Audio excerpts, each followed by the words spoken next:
Okay, and welcome to this week's FriBaT. Feeling a bit lonely this week. Haven't got my boy here. He's gone home. Oh well, that's okay. It was great to have him up for a visit. This week, we're not doing a boutique beer. We're actually doing a variation on a mainstream beer in Australia. This is Carlton Dry Peels. Now, many people are familiar with Carlton Dry. I don't think I've actually reviewed it. That's one to put on the list. It's just a standard dry beer. Very, very clear, as you can see. This is their lime version. So let's give it a go.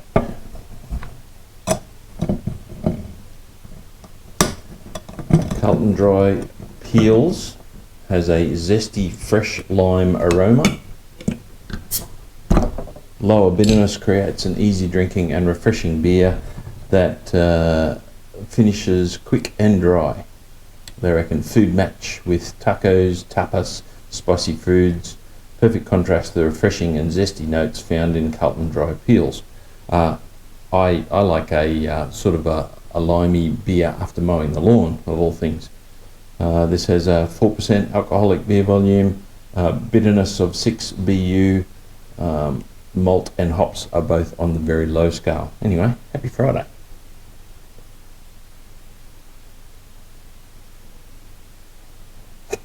Oh, pardon me. Very limey. Far more so than like a Mexican cerveza with a quart of lime in it.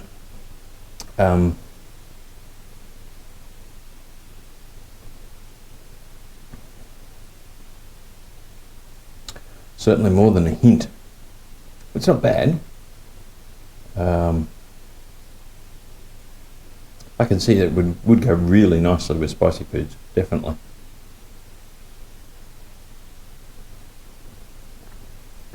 It's very light tasting. Certainly no bitterness, no hoppiness. Very, very easy drinking beer at 4%. It's not a light beer. For you Americans who drink light beers, in Australia light beers are low alcohol, not light on calories.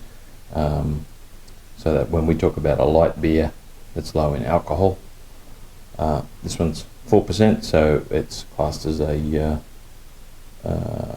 full strength.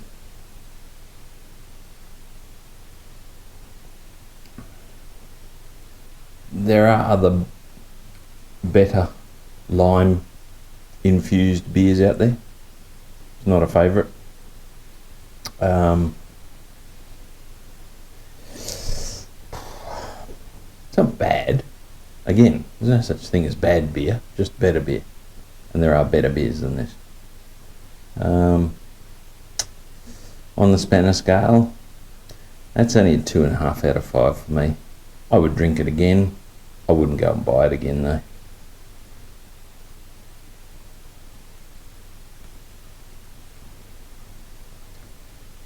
Maybe I'll try it again on a summer's day.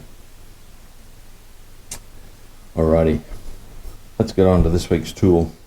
Rightio, this week's first tool is a cheap and cheerful and probably Chinese, I assume, another Amazon tool. How many times have you been changing oil, draining something that is in a hard to reach place? A normal funnel just won't cut it. It won't get into the spot. You end up with a mess everywhere. You go through stacks of rags trying to clean it up. You end up with stains on your driveway, and it's just an all-round pain in the neck. This one caught my eye. Somebody else, I think I saw another YouTuber using something like this, and this is what they call a flexible draining tool. To give it its correct title from Amazon, One Piece's Flexible Draining Tool Oil Filter Funnel General Purpose Funnel Extended Folded Draining Funnel Tool Removal Oil Guide. Wow.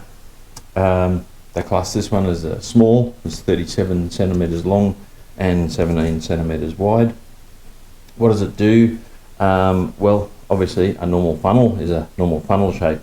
But often, especially I've noticed on mowers, ride-on mowers, things like that, they often put oil filters in really hard to get at places, and consequently, if there's any oil left in them, when you undo them, all goes over the engine and all over the cutting deck and everywhere else. So I saw this, and this is basically a piece of plastic coated metal of some sort, and you can bend this into lots and lots of different shapes to be able to get it into tight spots, such as that. There's a picture I'll put up here that shows that in use. Invariably, oil tends to, as it flows quickly, flows out. Then as it slows, it starts dripping. So having something that can catch those drips, put it into a different spot, and then drain it into a pan or another funnel underneath is very handy. This is a whole $9.95, sorry, $9.90 delivered Australian from Amazon. I'll put a link down in the description if you would like to purchase it. It is deformable in multiple different ways.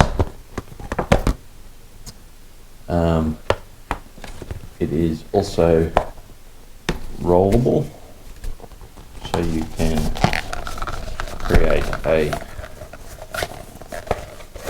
weird shaped funnel.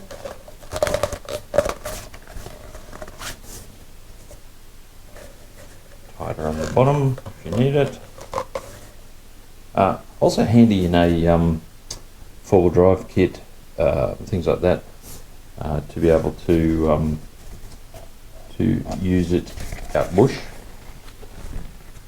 I just thought it's a handy little addition to my kit, just to be able to make the oil, fluids, whatever, go where I want them to go rather than where they want to go. And for $9.90, I give it a go. What do we think about it? Well, for $9.90, let's talk about value first. Value for money, $9.90 delivered. Yeah, it's not anything technical, but it's functional. $10, I'll add it to my kit. So that's 5 out of 5 for value for me. For functionality, as you can see, it's nice and clean, but it is completely wipeable. I haven't used it yet, however, I expect that it will get some use, especially on the ride-on mower and perhaps other vehicles that are difficult to get to the oil filter, or even the oil drain in some cases, mowers, etc. So I expect it's going to get a fair bit of use in my workshop. So for functionality, I can't see any reason why it's not a 5 out of 5 beers as well. Handy bit of kit.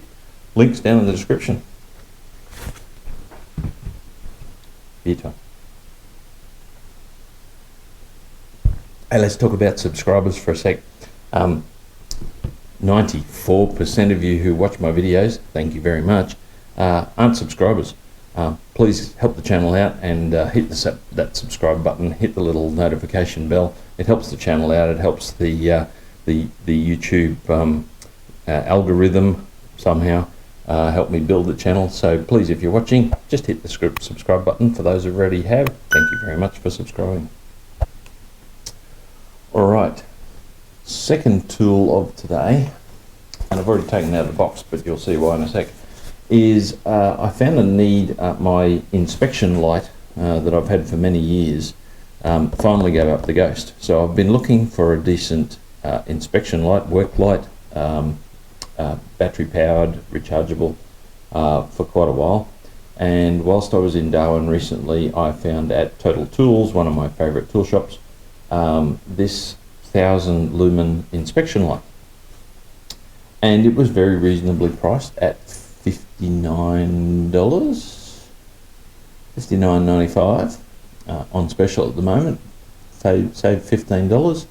I certainly wouldn't pay full price for one, but it caught my eye in that it has 1000 lumens of, well, let's show you the actual torch. This is the box. Very large format LED on the front here, which is 1000 lumens, and also a torch LED on the top. Now, a couple of things that I really liked about it: it has a magnetic holder, which is movable into various different positions. It can be charged directly. On the back here, it has a charge port. It comes with, amazingly, comes with a 12 volt cigarette lighter USB socket. It also comes with a charging base, which the unit will sit nicely in your workshop, on your workshop bench. Comes for the Australian market, obviously, 240 volt to 5 volt USB. However, can plug it into normal USB outlet, and of course the 12 volt to USB adapter. It came 3/4 charged. That's why I've had it out of the box. What do you get in the box? You get a little case for the, or little cardboard box for the charger and cable. Does come with some specifications and warranty information. Does come with a 1-year warranty. It is designed as a very robust and waterproof torch. It does have a hook on it for your tool belt. It's probably really loud, and I'm not going to shine it at the camera, but as you can see, that is really, really, really bright, sensationally so. And when it does have variable brightnesses. That's high brightness, second, third, and then it goes on to floodlight. Now the floodlight is of course much lower, and I have a giant bright spot in my retinas now. This is 220 lumens, so it's still a very adequate torch. And then of course it goes to the off position. It has some weight to it, and if I can see past the giant blinding spot on my retina, it weighs a hefty 750 grams. So it's got a bit of weight to it. It feels really nicely made. It does have a sort of a rubber edge around it for drop protection, and as I said, a very, very strong magnetic base. I don't have anything here that's stainless, so that won't work. It will. It is not stainless enough. Very, very strong magnet on the bottom. I'm quite sure that will hold itself up under a bonnet, hood, whatever. And like I said, feels really, really well made. It has a light color of 6500 Kelvin, hence why that giant white spot is still on my retina.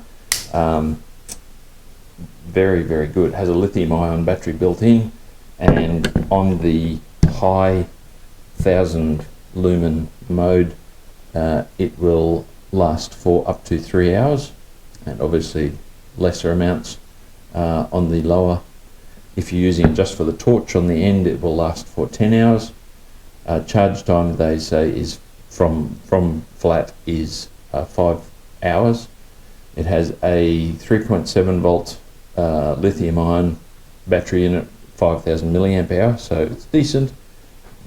A bit disappointed with 3 hours. I would have liked a bit longer, but yeah, generally that's not too bad. Has an IP rating of IP54 and an IK rating, which I believe is the drop rating. I'll put up here if it isn't, of IK07.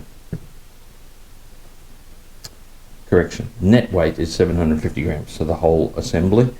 This unit itself is 440 grams, so it's still got a fair bit of weight to it. Very nicely, and I can't really show this to you. Yes, I can.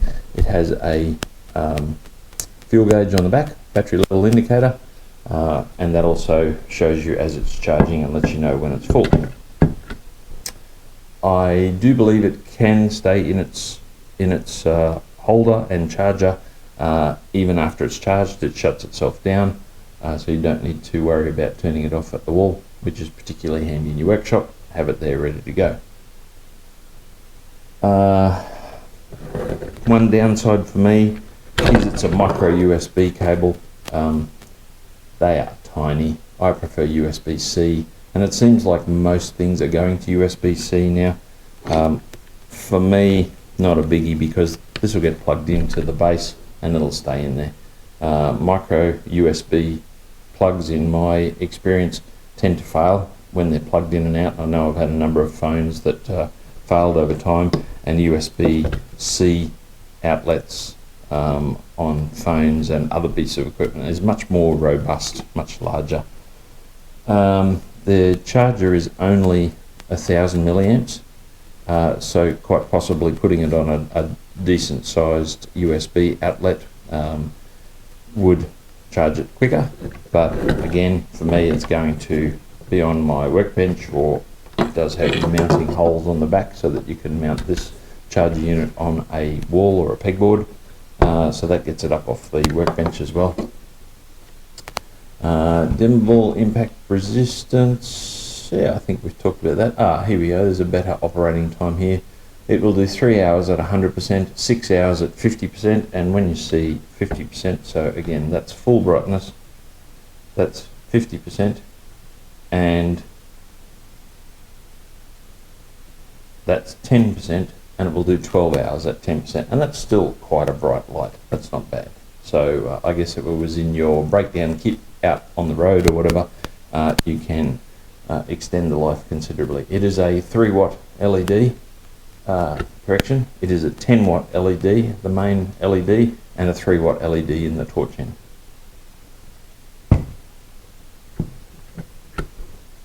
Great bit of kit. Alright, let's talk value for money. $59 is a dear torch, there's no doubt about it. Sorry, flashlight for you Americans. We call them torches in Australia. There you go, you've learnt another Australianism. As I said, I wouldn't pay full price for it, which is, as it is $15 off at the moment. So normally around about $75. That's ridiculous. I wouldn't pay that for it. But for a decent torch that is going to last, is going to survive impacts, etc., $60. I can justify $60. Value for money. Let's talk, let's say 3 out of 5. There are much cheaper inspection torches out there. Will they last as long as this one? Who knows? Generally, with a better quality thing like this, the battery is what fails before the actual torch does. So that will be interesting. That I do note that they are 18650 cells in there, so perhaps they are user repairable if you're handy with the tools down the track, but I think this will last me quite a few years as it's going. So yeah, value for money, let's say 3 out of 5 beers. For functionality, I can't see any reason why it's not a 5 out of 5. It does everything that it's supposed to do. Like I said, great magnetic. They're obviously neodymium magnets because they're very, very strong, and there's 2 of them. Battery level indicator, IP54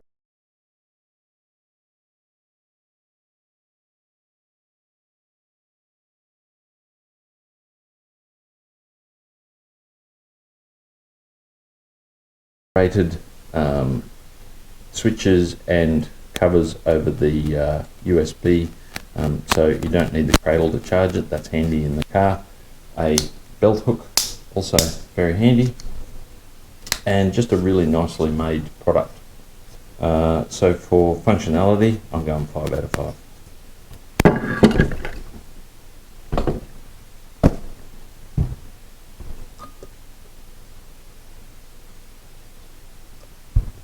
Alrighty, that's it for this week.